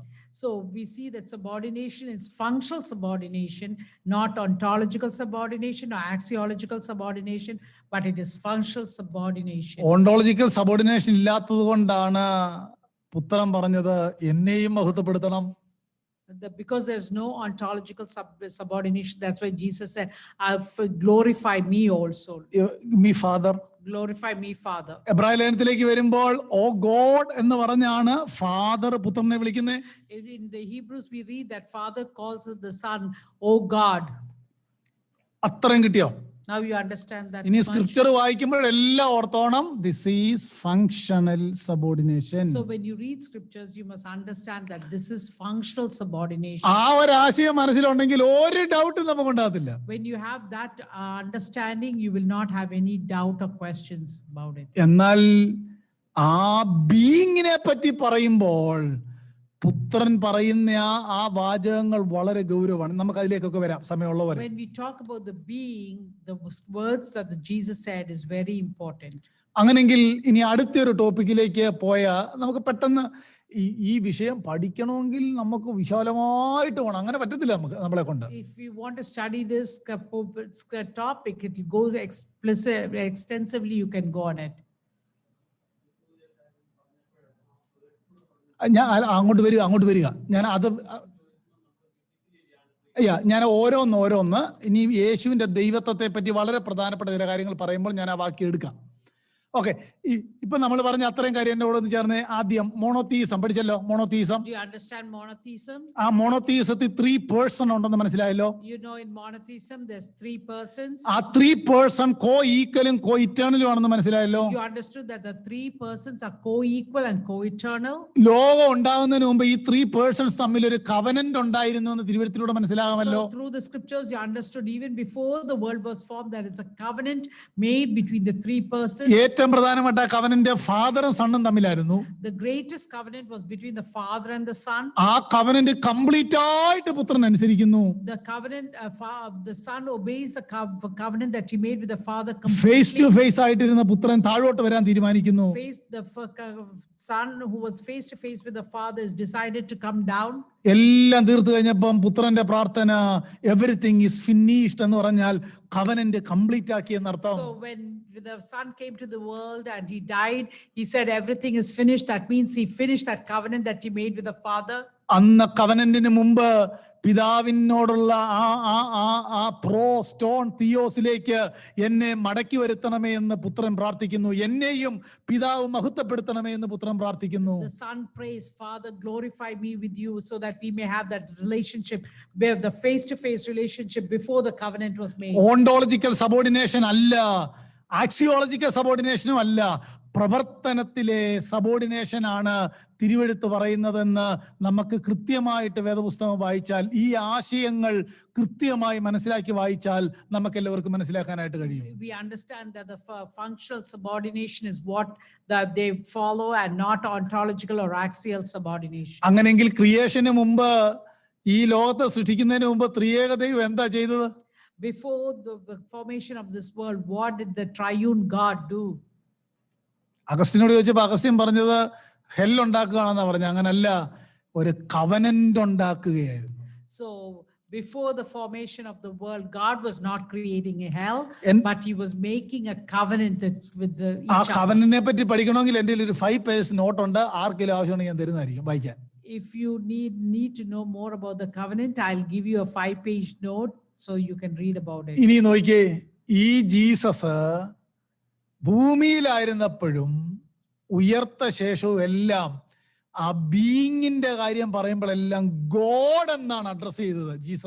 ജീസസിനെ മറ്റുള്ളവർ വിളിച്ചതും ഗോഡ് എന്നാണ്. Jesus, when he was addressing the being aspect, he always called God. നമുക്ക് അങ്ങനെങ്കിൽ ഇത്രയും ഈ ട്രിനിറ്റി നമ്മൾ പഠിക്കണം, നമ്മൾ അനുസരിക്കണം. മറ്റൊരു കാര്യം, യഹോവ സാക്ഷിക്കാരനോ മോർമോൺകാരനോ ഒക്കെ നമ്മുടെ അടുത്ത് വന്നാൽ കുറഞ്ഞ പക്ഷം നമ്മുടെ വിശ്വാസം എന്താണെന്ന് പറഞ്ഞിരിക്കണം. So you must understand Trinity, you must learn more about the scriptures, and if anybody questions you, especially Jehovah's Witness or Mormons, you must be able to answer them properly. അങ്ങനെങ്കിൽ ഈ 3 persons, each person is fully God. അതാണ് അടുത്ത നമ്മൾ പഠിക്കാൻ പോകുന്നത്. Each person is fully God. The next week what we're going to study is that each of these persons are fully God. 3 persons are fully God. 3 persons are fully God. ഇനി അതിനകത്ത് father the first person of Trinity എന്ന് നമ്മൾ പൊതുവെ പറയും. പക്ഷെ എൻ്റെ തിയോളജിയിൽ അങ്ങനെ പറയരുത്. കാര്യം പിതാവും പുത്രനും പരിശുദ്ധാത്മാവും എല്ലാം ഈക്വൽ ആയതുകൊണ്ട് ഫസ്റ്റ് സെക്കൻഡ് തേർഡ് എന്ന് പറയരുതെന്നാണ് എൻ്റെ ഒരു മനസ്സിലാക്കൽ. അതിന്റെ കാരണം ഞാൻ പിന്നാലെ പറയാം. My thought is you should not say Father first, second, Son and third like that. All 3 are equal, so you should, when you talk about Trinity, it should be equal. അതിന് ഏറ്റവും വലിയൊരു തെളിവ് എന്നാന്ന് ചോദിച്ചു കഴിഞ്ഞാൽ, നമ്മുടെ ബെനഡിക്ഷനിൽ 6 പേരാണ് ആദ്യം പറഞ്ഞേക്കുന്നത്. In the benediction, കർത്താവായ യേശു ക്രിസ്തുവിന്റെ കൃപയും പിതാവായ ദൈവത്തിന്റെ സ്നേഹം. അങ്ങനെ ഞാൻ ഒരു 10 റെഫറൻസെങ്കിലും എഴുതി വെച്ചിട്ടുണ്ട്. ചിലയിടത്ത് ഫാദറിന്റെ കാര്യം ആദ്യം പറഞ്ഞിട്ടുണ്ട്, ചിലയിടത്ത് ഹോളി സ്പിരിറ്റിന്റെ കാര്യം ആദ്യം പറഞ്ഞിട്ടുണ്ട്, ചിലയിടത്ത് ജീസസിന്റെ കാര്യം പറഞ്ഞിട്ടുണ്ട്. അതുകൊണ്ട് first person, second person, third person എന്ന് പറയണ്ട, 1 person in the Trinity എന്ന് പറയണം പറയണമെന്നാണ് ദൈവദാസന്മാർ പറയുന്നത്. So we shouldn't categorize them as first, second, and third, but they're all together in Trinity. So when we say a benediction, it says Jesus, we say address Jesus first, but we should have all, in some areas it says Father first, in some areas it says Holy Spirit first. So we should address them together and not in the category. ഒരു ഹൈറാർക്കിയിൽ ഉണ്ടാകരുത്. No hierarchy in that level. പക്ഷേ ഇനിയും the first person of Trinity എന്ന് പറഞ്ഞ വല്ല തെറ്റുണ്ടോ? ഒരു തെറ്റുമില്ല. There's nothing wrong if you say the first person in Trinity. Okay. Okay. നമുക്ക് സമയമില്ല. നമുക്ക് 2 ആഴ്ച കൊണ്ട് ഈ ക്ലാസ് നിർത്തുന്ന കാര്യം, കുഞ്ഞുങ്ങൾക്ക് സ്കൂൾ തുറക്കും. Before school reopens, within the next 2 weeks, we have to stop this class. Okay, അങ്ങനെയെങ്കിൽ നമ്മൾ പെട്ടെന്ന് പഠിക്കാൻ പോകുന്നത് each person is fully God എന്നുള്ളതാണ്. അതുകൊണ്ട് ഫാദർ ഈസ് ഗോഡ് എന്നുള്ളത് പഠിക്കേണ്ട കാര്യമില്ല. എവരിവെയർ ഇൻ ദ സ്ക്രിപ്ചർ ഉണ്ടല്ലോ, പിതാവായ ദൈവം, പിതാവായ ദൈവം, പിതാവായ ദൈവം, നമ്പർ ഓഫ് റെഫറൻസസ്. അതിനെപ്പറ്റി ആർക്കും ഒരു സംശയവും ഇല്ല, അതിനെ സംബന്ധിച്ച് ഒരു കൾട്ടും ഇല്ല. There is no cult or no doubt about Father God, because in the scripture throughout it says Father God, Father God. ഇഷ്ടം പോലെ റെഫറൻസ് ഉണ്ടല്ലോ. So there is plenty. അങ്ങനെയെങ്കിൽ പ്രശ്നം ഉണ്ടാകുന്നത് ഹോളി സ്പിരിറ്റ് മിയർ ഫോഴ്സ് മാത്രമാണോ, പേഴ്സൺഹുഡ് ആണോ അതോ വെറും ഫോഴ്സ് മാത്രമാണോ ഹോളി സ്പിരിറ്റ് ഗോഡ് ആണോ, ഇതാണ് ഒരു പ്രശ്നം. The only question comes about with the Holy Spirit. Is Holy Spirit God, or is Holy Spirit a force or spirit power, or all that question? അത് ചിലർ പറയും മിയർ ഫോഴ്സ് ആണെന്ന് പറയും. Some people say it's mere force. എന്നാൽ നമ്മൾ പറയും അല്ല, person ആണ്, മൈറ്റി ഗോഡ് ആണെന്ന് പറയും. We say no, Holy Spirit is a person, a mighty God. അത് നമ്മൾ പഠിക്കണം. So we have to study that. അതുപോലെ തന്നെ ജീസസിന്റെ കാര്യവും നമ്മൾ പഠിക്കണം. And also about Jesus, we're going to study. Okay, Jesus. So we're going to focus on Jesus. അതെല്ലാ വാക്യവും ഞാൻ എടുക്കാൻ പോകുന്ന ഒരു 7-8 വാക്യം പെട്ടെന്ന് വായിച്ച് നമുക്ക് നിർത്താനേ പറ്റുള്ളൂ. കാര്യം അതിന്റെ ഡീറ്റെയിൽ സ്റ്റഡിക്ക് ഞാൻ സമയം എടുക്കുന്നില്ല. I'm not taking time for a detailed study on that. I'll just give you the scriptures on that. നമുക്ക് ആദ്യം ജോൺ 1:1 തന്നെ ഒന്ന് നോക്കാം. John 1:1. So let's turn to John 1:1. Anybody can read. നമുക്ക് എല്ലാവർക്കും അറിയാമല്ലോ വാക്യം John 1:1. You all know the scripture, John 1:1. In the beginning was the Word, and the Word was with God, and the Word was God. അവിടുത്തെ ആ വാക്യത്തെ നമ്മൾ ഈ വാക്യം എടുത്തുകൊണ്ട് ചെല്ലുമ്പോൾ ആദിയിൽ വചനം ഉണ്ടായിരുന്നു, വചനം ദൈവത്തോടു കൂടിയായിരുന്നു, വചനം ദൈവമായിരുന്നു എന്നാണ് വാക്യം. We read the scripture already. ഈ ജഹോവ വിറ്റ്നസസ് ഈ വാക്യം എടുക്കുമ്പോൾ അവർ പറയും വചനം ദൈവത്തോടു കൂടിയായിരുന്നു, വചനം ദൈവമായിരുന്നു എന്ന് ഗ്രീക്കിൽ പറയുന്നിടത്ത് ഡെഫിനിറ്റ് ആർട്ടിക്കിളില്ല, ദി ഗോഡ് എന്നില്ല, ജസ്റ്റ് ഗോഡ് എന്നേ ഉള്ളൂ. അതുകൊണ്ട് അവരുടെ ബൈബിളിൽ ട്രാൻസ്ലേറ്റ് ചെയ്തപ്പോൾ സ്മോൾ ലെറ്റർ ജിയിൽ ഗോഡ് എന്നാക്കി. You know, the Jehovah Witnesses changed their scripture when that there is because there is no the God, they changed it with God എന്നുള്ളിടത്ത് where there is with God, they changed it the to word was with God and the word was God. ഈ ഗോഡിന്റെ ഇപ്പൊ ബൈക്കില് ഗ്രീക്കിൽ definite article ഇല്ല. Or in Greek, there is no definite article in that word was God. So they changed it to small God. അവിടെ അവര് പറയുന്നുണ്ടോ, അവിടെയും ദൈവം എന്ന് പറഞ്ഞിട്ടില്ല, ഒരു ഡെമി ഗോഡ് ആണെന്ന് അവർ പറയും. They're saying it's not mentioned about God, but they change it to us the small thing. പക്ഷേ അങ്ങനെ ഒരു കാര്യം വരുമ്പോഴേ നമ്മൾ മനസ്സിലാക്കേണ്ട കാര്യം പറഞ്ഞുതരാം. So you must understand when they are questioning you in that manner. ഗ്രീക്കിൽ ഡെഫിനിറ്റ് ആർട്ടിക്കിൾ അവിടെ ഇല്ല. In the Greek, there is no definite article. പക്ഷേ ഗ്രീക്ക് സ്കോളേഴ്സ് പറയുന്നത്, but what the Greek scholars say is, ഒരിക്കലും അവിടെ ആ ലാംഗ്വേജിന്റെ rule അനുസരിച്ച്, ഗ്രാമറിന്റെ rule അനുസരിച്ച് ദി ഡെഫിനിറ്റ് ആർട്ടിക്കിൾ ഉപയോഗിക്കാൻ പറ്റില്ല എന്നാണ്. So the Greek scholars are saying you cannot use a definite article in that area. അവിടെ ഗ്രീക്കിൽ എഴുതുമ്പോൾ ഉപയോഗിക്കാൻ പറ്റത്തില്ല. When it is written in Greek, you cannot use it. കാരണം അങ്ങനെ അവിടെ ദി തിയോസ് അല്ലെങ്കിൽ ടോൺ തിയോസ് എന്ന് ഉപയോഗിച്ച് കഴിഞ്ഞാൽ ഉണ്ടാകുന്ന പ്രശ്നം അത് മോഡലിസം ആയി പോവും. അതുകൊണ്ട് ഒരിക്കലും അങ്ങനെ ഉപയോഗിക്കാൻ പറ്റില്ല എന്ന് ഡിസ്റ്റിങ്ക്റ്റ് പേഴ്സണെ കാണിക്കാനായിട്ടാണ് അവിടെ ദി ഇല്ലാതെ, ആർട്ടിക്കിൾ ഇല്ലാതെ ഗോഡ് എന്ന് പറഞ്ഞേക്കുന്നതെന്നാണ് ഗ്രീക്ക് സ്കോളേഴ്സ് പറയുന്നത്. എൻ്റെ അതിന്റെ നോട്ടുണ്ട്, പക്ഷെ എനിക്ക് പരിമിതമായ സമയം കൊണ്ട് പറഞ്ഞു തരാനായിട്ട് സമയമില്ല. The Greek scholars have said that there's no word there as a thing. So that is so the word was God. Okay, അത്ര മതി ഏകദേശം. Okay, എനിവേ അങ്ങനെ പറയുമ്പോഴേ പറഞ്ഞോണം, ഗ്രീക്കിൽ ഡെഫിനിറ്റ് ആർട്ടിക്കിൾ ഇല്ലെങ്കിലും ഗോഡ് തിയോസ് എന്ന് തന്നെയാണ് അവിടെ ഉപയോഗിച്ചേക്കുന്നത്. നിശ്ചയമായിട്ടും യേശുവിനെ ഗോഡ് തിയോസ് എന്ന് തന്നെയാണ് വിളിച്ചേക്കുന്നത് എന്ന് നമ്മൾ മനസ്സിലാക്കണം. We should understand that God is called Theos, even though there is no article there, we should say that God is Theos. നിങ്ങൾ ആ വാക്യം നോക്കിയേ, ആദിയിൽ വചനം ഉണ്ടായിരുന്നു എന്ന് പറഞ്ഞാൽ ഉണ്ടായതല്ല, സൃഷ്ടിച്ചതുമല്ല, eternal. the word was eternal എന്നാണ് അതിന്റെ അർത്ഥം. In this we see that the word was eternal. In the beginning was the word was eternal. Eternal എന്നാണ് അതിന്റെ അർത്ഥം. It is eternal. സൃഷ്ടി എന്നല്ല, was there. Was there. It is not was created, but was there. വചനം ദൈവത്തോടു കൂടിയായിരുന്നു. പ്രോസ്റ്റോൺ Theon. ഞാൻ എത്ര വട്ടം ഈ വാക്ക് പറഞ്ഞു? So the word was with God, that is proston theos. എന്ന് പറഞ്ഞാൽ മുഖാമുഖം ഇരിക്കുമായിരുന്നു. They were face to face with God. വചനം ദൈവത്തോടു കൂടിയായിരുന്നു. ആ വചനം was theos. And that word was theos, or that word was God. Theos എന്നുള്ള ഗ്രീക്ക് വേർഡിന്റെ അർത്ഥമാണ് ഗോഡ് കേട്ടോ. Theos, the Greek word is God. Clear ആണല്ലോ വാക്യം. യേശുവിനെ ദൈവം എന്ന് വിളിച്ചേക്കുന്ന ആദ്യത്തെ വാക്യം കണ്ടോ? So ഇനിയും 1:18 നോക്കിയേ. Anybody have ESV version? ESV 1:18, if you go to in the ഞാൻ phone there കൂടുതലും is- പ്രിഫർ ചെയ്യുന്നത് നിങ്ങൾ ESV ഒരു ബെസ്റ്റ് ട്രാൻസ്ലേഷൻ ആണ് കേട്ടോ. ESV go to ESV version, the Bible. ESV ആണ് അതിന്റെ ഒറിജിനൽ ഗ്രീക്ക് നന്നായിട്ട് ട്രാൻസ്ലേറ്റ് ചെയ്തേക്കുന്നത്. അതിന്റെ ഗ്രീക്ക് വേണമെങ്കിൽ ഞാൻ പറയാം. ESV gives a good Greek translation. നിങ്ങളുടെ കയ്യിലുള്ള വേർഷൻ ഒന്ന് വായിച്ചേ.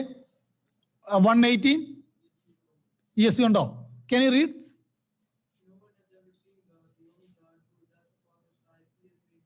നിങ്ങളവിടെ വാക്യം കണ്ടോ? ദൈവത്തെ ആരും ഒരു നാളും കണ്ടിട്ടില്ല, എന്നാൽ പിതാവിന്റെ മടിയിലിരുന്ന ദൈവം അവനെ വെളിപ്പെടുത്തി. So we see that no one has ever seen God, but the one and only Son, who is himself God and is in closest relationship. ഞാനൊന്ന് with God. വായിച്ചേപ്പിക്കാം. No one has ever seen God.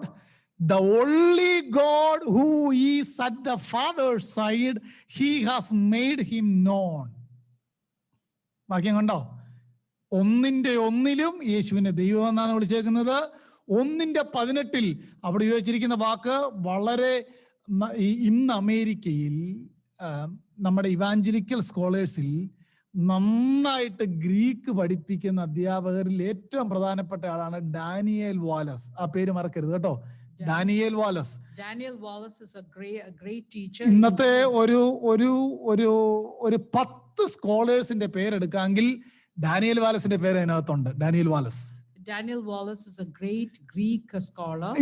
New Testament scholar ആണ്. New Testament scholar. Textual ക്രിറ്റിസിസത്തിലൊക്കെ number 1 ആണ്. He is very good ഈ manuscript പഠനത്തിലൊക്കെ. in manuscript teaching. അദ്ദേഹത്തിന്റെ ഒരു translation, ഒരു Bible ഉണ്ട്. അവർ വളരെ സ്കോളേഴ്സ് ആയിട്ടുള്ള ആളുകൾ തന്നെ ട്രാൻസ്ലേറ്റ് ചെയ്തെടുത്ത് ആ പദം ഗ്രീക്ക് കൊടുത്തേക്കുന്ന മോണോജനസ് തിയോസ് എന്നാണ്. മോണോജനസ് എന്ന് പറഞ്ഞാൽ same kind, the only one, same kind God. അതാണ് ESV ട്രാൻസ്ലേറ്റ് ചെയ്തേക്കുന്നത്. No one has ever seen God. The only God who is at the Father's side, he has made him known.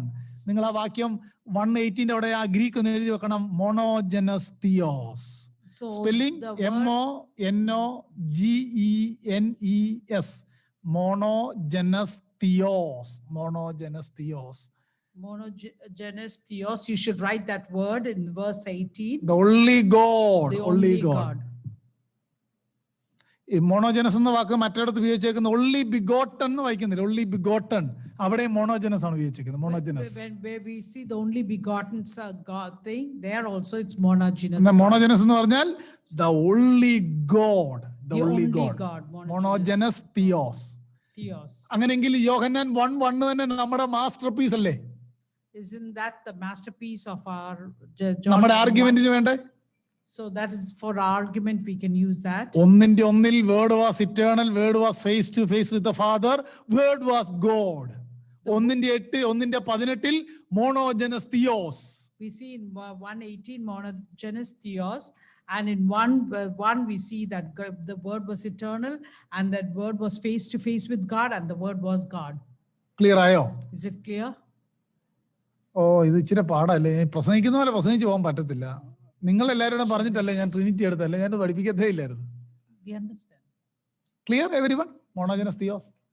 ഇടയ്ക്കൊക്കെ ഇതൊന്ന് പറഞ്ഞുകൊണ്ട് നടക്കണേ. എത്ര അനുഗ്രഹമാണ് നമ്മുടെയൊക്കെ ചർച്ചിലുള്ള പല കുഞ്ഞുങ്ങൾക്ക് ഇതിനെപ്പറ്റി ഒന്നും യാതൊരു അറിവും ഉണ്ടാകാൻ സാധ്യതയില്ല. നിങ്ങൾക്ക് ദൈവം ഇത്രയും കരുണ കാണിച്ച് ഇത്രയൊക്കെ പറഞ്ഞു തരാൻ ദൈവം അവസരം നൽകിയല്ലോ. അതുകൊണ്ട് you are very accountable to God. Praise the Lord. Clear ആയല്ലോ? മോണോജനസ് തിയോസ്. ഒന്നിന്റെ ESV is one of the best translation. Okay, ESV. മലയാളത്തിൽ അങ്ങനെയല്ല കൊടുത്തേക്കും. തന്റെ മടിയിലിരുന്ന് ഏകജാതനായ പുത്രൻ എന്നാണ് കൊടുത്തേക്കുന്നത്. പക്ഷേ ഏകജാതൻ അല്ല, only begotten, the same kind എന്നൊക്കെ ട്രാൻസ്ലേറ്റ് ചെയ്യാവുന്ന മോണോജനസ് തിയോസ്. അതാണ് ഏറ്റവും ഇനി അതുകൂടെ പറഞ്ഞേക്കാം. ഇന്ന് ഈ സ്ക്രിപ്ചറിന്റെ, ഈ ഹോൾ സ്ക്രിപ്ചറിന്റെ ഏറ്റവും റിലയബിൾ ആയിട്ടുള്ള മാനുസ്ക്രിപ്റ്റ് എന്ന് പറഞ്ഞാൽ AD 350 കോഡസ് of Sinaiticus, codex of വത്തിക്കാനസ് എന്ന് പറയുന്ന 2 മാനുസ്ക്രിപ്റ്റ് ആണുള്ളത്. The most reliable manuscript that is present now is AD 350. അത് ഓൾ ന്യൂ ടെസ്റ്റ്മെന്റ് ഉണ്ട്. The whole New Testament manuscript is there. It's called the Code of codex of Sinaiticus, codex of Vaticanus. ഒന്ന് പറഞ്ഞേ, codex of Sinaiticus, codex of Vatican. Codex of Sinaiticus. Sinaiticus എന്ന് പറഞ്ഞാൽ സീനായി മലയിൽ എങ്ങാണ്ട് reserve ചെയ്തപ്പോഴാണ് ആ കോഡസ് കിട്ടിയത്. Codex of Vatican. Vaticanus. Vaticans. ആ കോഡസ് ഓഫ് വത്തിക്കാൻസിൽ ജോൺ 1:18 എഴുതിയേക്കുന്നത് മോണോജനസ് തിയോസ്. Monogenes Theos. ഏറ്റവും ഓൾഡസ്റ്റ് മാനുസ്ക്രിപ്റ്റിൽ എഴുതിയേക്കുന്നത് എന്നാ?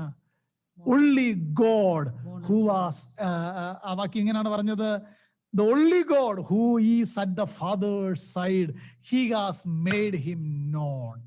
The only God who is at the Father's side, he has made him known. Each one is fully God, Jesus is God. Each one of them is fully God and Jesus is God. ഇങ്ങനെ നമ്മൾ പഠിച്ചു പോയാൽ എന്ന് തീരും യേശുവിന്റെ divinity? ഇന്നങ്ങ് തീർക്കാൻ പറ്റുമോ? We cannot finish Jesus' divinity. ഈ ജോൺ 1:1 ക്ലിയർ ആയല്ലോ? At least John 1:1 is clear to you all. Hope it's clear. Everyone? Yes. Praise the Lord. ഇനി നമുക്ക് ഒരു പ്രധാനപ്പെട്ട ഒരു വാക്യം ലിയ, ആ സൂം ഞാൻ തന്നെ അതൊന്ന് ഇടാമോ? സൂമില്ല.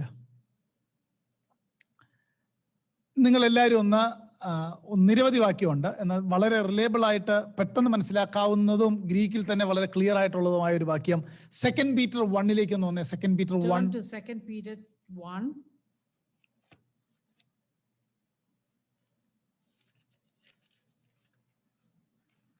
Second Peter 1.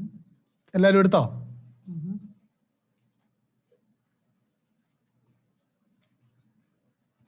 Second Peter 1:1 ഒന്ന് നോക്കിയേ. 2 Peter chapter 1 verse 1. Simon Peter, a servant and apostle of Jesus Christ, to those who through the righteousness of our God and Savior Jesus Christ. നിങ്ങൾ കണ്ടോ? Our God and saviour Jesus Christ. എന്നിട്ട് യേശുവിനെ വിളിച്ചേക്കുന്നത് എന്നതാ? So Jesus is called our God and Savior. ഇതെടുത്തോണ്ട് വരുമ്പം ചില ആളുകൾ പറയും അങ്ങനെ ആയിരുന്നില്ല ഗ്രീക്കിൽ എഴുതിയേക്കുന്നത്. നമ്മുടെ ദൈവവും പിതാവായ നമ്മുടെ ദൈവവും പുത്രനായ കർത്താവുമാണെന്ന് അവിടെ ഗ്രീക്ക് ഗ്രാമറിൽ അങ്ങനെ വ്യത്യാസം ഉണ്ടെന്നൊക്കെ പറയും. Some people may say there's difference between and the Greek grammar between our God and our Savior Jesus Christ. പക്ഷേ ഗ്രീക്കിൽ ഒരു വ്യത്യാസവും ഇല്ല. സൂമിലുള്ളവർക്ക് വേണ്ടി ഞാൻ അതിന്റെ ഇംഗ്ലീഷും ഇംഗ്ലീഷിൽ എങ്ങനെ എഴുതേണ്ട രണ്ടുകൂടെ ഷെയർ ചെയ്തിട്ടുണ്ട്. നിങ്ങൾ അത് നോക്കുക. ഞാൻ ആ വാക്യം ഒന്ന് വായിച്ചു കേൾപ്പിക്കാം. 1:1 നിങ്ങൾ കണ്ടല്ലോ? In 1:1. ആ സെയിം ഫോർമാറ്റിലാണ് 1:11 എഴുതിയേക്കുന്നത്. 1:11 നോക്കിയേ. 1:11. Look at 2 Peter chapter 1 verse 11 also. 1:1 നമ്മൾ വായിച്ചത് ഇങ്ങനെയാണ്, our God and saviour Jesus Christ.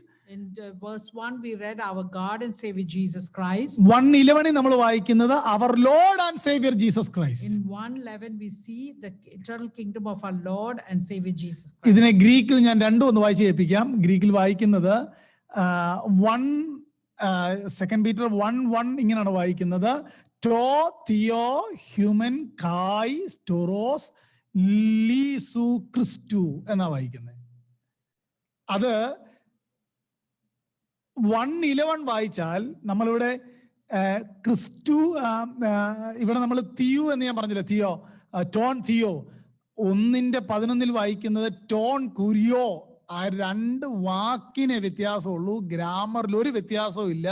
അതുകൊണ്ട് 1:1 പറയുന്നത് വെരി ക്ലിയർ ആണ്, our God and saviour Jesus Christ എന്ന് തന്നെയാണ് ആ വാക്യം original translation. So in Greek it is our God and Savior Jesus Christ. There is no difference. ESV അങ്ങനാണ്, NIV അങ്ങനാണ്, many ട്രാൻസ്ലേഷനിൽ അങ്ങനെ തന്നെയാണ്. ഈ ട്രാൻസ്ലേഷൻ വർക്കൊക്കെ ചെയ്തവര് നിരവധി ഗ്രീക്ക് മാനുസ്ക്രിപ്റ്റും ലാറ്റിൻ മാനുസ്ക്രിപ്റ്റും ഒക്കെ നേരിട്ട് കണ്ട് വായിച്ച് പഠിച്ച് NIV ട്രാൻസ്ലേറ്റ് ചെയ്ത് 100 ഗ്രീക്ക് സ്കോളേഴ്സ് ഒരുമിച്ചിരുന്നാണ്. 100 Greek scholars, 100 Greek scholars sat together and did the NIV translation. അതുപോലെ തന്നെ ESV ട്രാൻസ്ലേറ്റ് ചെയ്തത് അതിനേക്കാൾ ആളുകൾ ഒരുമിച്ചിരുന്നാണ്. Multiple scholars sat together and did the translation of the ESV. അങ്ങനെയെങ്കിൽ ജോൺ 1:1 ജീസസിനെ ഗോഡ് എന്നാണ് വിളിച്ചേക്കുന്നത്. 2 Peter 1:1 ജീസസിനെ ഗോഡ് എന്നാണ് വിളിച്ചേക്കുന്നത്. In John 1 also we see that God was called God, and here in 2 Peter also we see that Jesus was called God. Hebrews 1:8 ഒന്ന് നോക്കിയേ. Hebrews 1:8. Turn to Hebrews 1:8.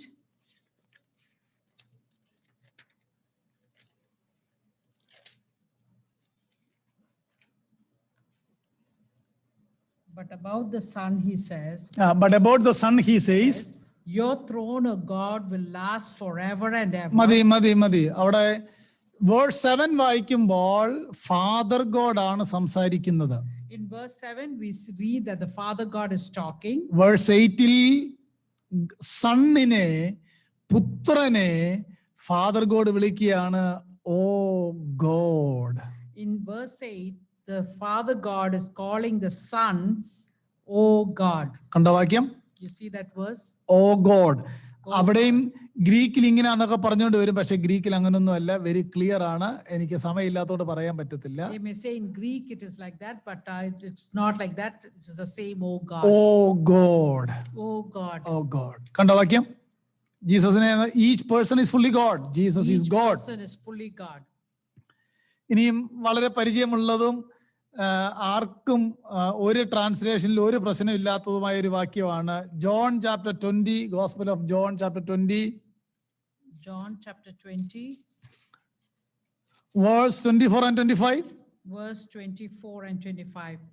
Now Thomas, also known as Didymus, one of the 12, was not with the disciples when Jesus came. So the other disciples told him, we have seen the Lord. But he said to them, unless I see the nail marks in his hands and put my finger where the nails were and put my hand into his side, I will not believe. This is the context of that passage, that chapter. This is the context of that chapter. ഇനി verse 28 നോക്കിയേ. Look at verse 28. Thomas said to him, my Lord and my God. നിങ്ങൾ കണ്ട വാക്യം? You see that verse? My Lord and my God. ഏത് Greek ട്രാൻസ്ലേഷനിലും ഒരു പ്രശ്നവുമില്ല. യേശുവിനെ വിളിക്കുകയാണ് my God and my Lord. Thomas is calling Jesus my Lord and my God. ഒരു ജഹോവ വിറ്റ്നസ്സുകാരൻ പറഞ്ഞു കേൾക്കണം ഇത് പറഞ്ഞപ്പോ. You know what Jehovah's Witness person told ഈ me? ഉയർത്തെഴുന്നേറ്റ് യേശു തോമസിന്റെ മുന്നിൽ ഇങ്ങനെ പ്രത്യക്ഷനായപ്പോ തോമസ് വരണ്ട് ഈ അമേരിക്ക സിനിമ വിളിക്കുന്നത് ഓ ഗോഡ് എന്ന് പറയത്തില്ലേ, അങ്ങനെ വിളിച്ചതല്ല. They said when Thomas appeared to Jesus, Jesus appeared to Thomas, he was like, stunned at it, and he said, "Oh God!" Like no, അങ്ങനല്ല. It's not like that. എന്നിട്ട് അടുത്തൊരു വാക്യം കൂടെ ഉണ്ട്. തോമസിനോട് ജീസസ് പറയുക, നീ എന്നെ കണ്ടതുകൊണ്ട് വിശ്വസിച്ചു. Then Jesus told him, because you have seen me, you have believed. കണ്ടതുകൊണ്ട് എന്ത് വിശ്വസിച്ചു? Because you've seen, what did he believe? ഞാൻ ലോർഡും ഗോഡും ആണെന്ന് നീ കണ്ടതുകൊണ്ട് വിശ്വസിച്ചു. You believe that I am Lord and God, that because you saw me. എന്നിട്ട് യേശു പറയുന്നത് എന്നാണെന്നറിയാമോ? You know what Jesus said? കാണാതെ വിശ്വസിക്കുന്നവർ ഭാഗ്യവാന്മാർ. എന്ത്? Those who believe without seeing. What is it that they believe? ഞാൻ അവരുടെ ദൈവവും കർത്താവുമാണെന്ന് കാണാതെ വിശ്വസിക്കുന്നവർ ഭാഗ്യവാന്മാർ. Those who believe that I am their God and their Savior, those who believe that without seeing me, they are great. Praise the Lord. Praise the Lord. ഒരു ട്രാൻസ്ലേഷനിലും അതിന് ഒരു പ്രശ്നം ഇതുവരെ ഇല്ല കേട്ടോ. There is no difference of opinion in any translations. എല്ലാ ട്രാൻസ്ലേഷനിലും അങ്ങനെ തന്നെയാണ്. All translations have it the same way. നമുക്ക് രണ്ട് വാക്യങ്ങൾ ഈ ജീസസിന്റെ ഡിവിനിറ്റി അങ്ങനെ എനിക്ക് പറയാൻ പറ്റില്ല, കാരണം നമുക്ക് സമയമില്ല. Titus 2:13 ഒന്ന് നോക്കിയേ. Titus 2:13. Titus 2:13.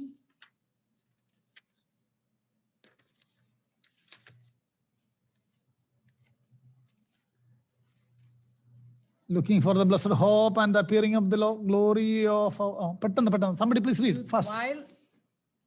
While we wait for the blessed hope, the appearing of the glory of our great God. Great God and our Savior. കണ്ടോ, ജീസസിനെ വിളിച്ചേക്കുക ഗ്രേറ്റ് ഗോഡ്. മഹാദൈവം. മഹാദൈവത്തെക്കാൾ വലിയൊരു ദൈവം ഉണ്ടോ? No. Is there anybody greater than our great God? Great God and Savior. Our great God and Savior. ഇതിന്റെ ഗ്രീക്കിലൊക്കെ കുറച്ചുകൂടെ പറഞ്ഞാൽ clear ആക്കി തരാമായിരുന്നു, പക്ഷേ നിങ്ങൾക്ക് ഈ കുഞ്ഞുങ്ങൾക്ക് മനസ്സിലാകുന്നുണ്ടല്ലോ ഞാൻ പറയുന്ന കാര്യം? Do you understand, children, what I'm trying to say? Praise Lord. ഇവിടെ എല്ലാം യേശുവിനെ ദൈവം എന്ത് ചെയ്തേക്കുക? Here everywhere Jesus is God. Romans 9:5 നോക്കിയ. Romans 9:5. Romans 9:5 if you turn to.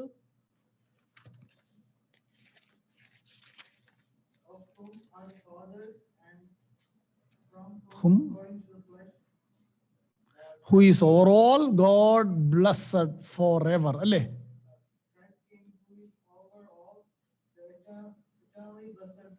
മതി, കണ്ടോ? അവിടെ വിളിക്കുന്ന ആരെയാണെന്നറിയാമോ? ജീസസിന്റെ കാര്യം പറഞ്ഞു വന്നിട്ട് പറയുകയാണ്, God over all forever praised. Who is God over all, forever praised. It's talking about Jesus there. നിങ്ങൾ 4-ാം വാക്യം 5-ാം വാക്യം വായിച്ചാൽ മതി. If you read 4 and 5 of Romans, യേശുവിനെ വിളിച്ചേക്കാണ് God blessed forever and ever. It is talking about God blessed forever. Hallelujah. ഇത്രയും പോരെ? Isn't that enough for today? Subordination ഫംഗ്ഷനിലായിരുന്നു. He was in function, he was subordination. പക്ഷേ ontological subordination ഉണ്ടായിരുന്നില്ല. There was no ontological subordination. പിതാവിന്റെ പക്കൽ പണ്ടെങ്ങനായിരുന്നോ അതുപോലെ തന്നെയാണ് Jesus. Jesus is the same as he was the presence of the Father before redemption. അതുകൊണ്ടാണ് യേശുവിനെ തിരുവെഴുത്ത് വിളിച്ചേക്കുന്നത് Jesus is identified as Yahweh. That's why Jesus is identified as Yahweh. നിങ്ങൾ reference ഓർക്കുന്നുണ്ടല്ലോ? Do you remember those reference last week? Jesus is identified as theos. Jesus is identified as Theos. ദൈവം. ഇഷ്ടം പോലെ reference ആണ്. There's plenty of references on that. അതുപോലെ തന്നെ യേശുവിനെ വിളിക്കുന്ന മറ്റൊരു പേരാണ് I am that I am. Ego Amy എന്നാണ് ഗ്രീക്ക് വിളിക്കുന്നത്. Ego Amy. That is why Jesus also says I am that I am. അബ്രഹാമിന് മുമ്പേ ഞാൻ ഉണ്ട്. That's why it says I was before Abraham was formed. Praise the Lord. ഇങ്ങനെ അങ്ങോട്ട് നോക്കിയാൽ നമ്മുടെ വാഴ്ത്തപ്പെട്ട കർത്താവിന്റെ ആ ബീയിങ്, ആ ഡിവൈൻ ആട്രിബ്യൂട്ട്സ് ന്യൂ ടെസ്റ്റ്മെന്റിൽ ഉടനീളം കിടക്കുകയാണ്. We can see the being of Jesus Christ throughout the New Testament scriptures revealed. ഒരുവിധം നമ്മുടെ വിഷയം നമ്മൾ conclude ചെയ്യുന്നതിലേക്ക് വന്നില്ലയോ? Have we come to a kind of conclusion to our topic? Father is fully God. Father is fully God. Jesus is fully God. Jesus is fully God. And the Holy Spirit is അടുത്ത ആഴ്ചയിൽ കർത്താവിനെ വിളിക്കുന്നെങ്കിൽ Holy Spirit is fully God. അതിന് Holy Spirit is a person and mighty God. Next week we will do Holy Spirit is a person and a mighty God. Praise the Lord. Hallelujah. കഴിഞ്ഞ കാല നിത്യതയിൽ From eternity to പിതാവും പുത്രനും പരിശുദ്ധാത്മാവുടെയും ഒരു ഉടമ്പടി ചെയ്തു. അതിനെയാണ് നമ്മൾ ഇന്ന് കണ്ടത് ഇറ്റേണൽ കവനന്റ് ഓഫ് റിഡംഷൻ. അതിലായിരുന്നു നമ്മുടെ രക്ഷ ഉണ്ടായിരുന്നത്. ലോകസ്ഥാപനത്തിന് മുമ്പ് ക്രിസ്തുവിൽ ഞാൻ നിങ്ങളെ തിരഞ്ഞെടുത്തു. So our redemption was in the eternal covenant of God, the eternal covenant of redemption, and all three, Father, Son, and Holy Spirit were there together. ഒരുവിധം സ്പീഡൊക്കെ ഒരുവിധം മനസ്സിലായില്ലയോ? Did you understand something? Praise the Lord. Yes. Praise God.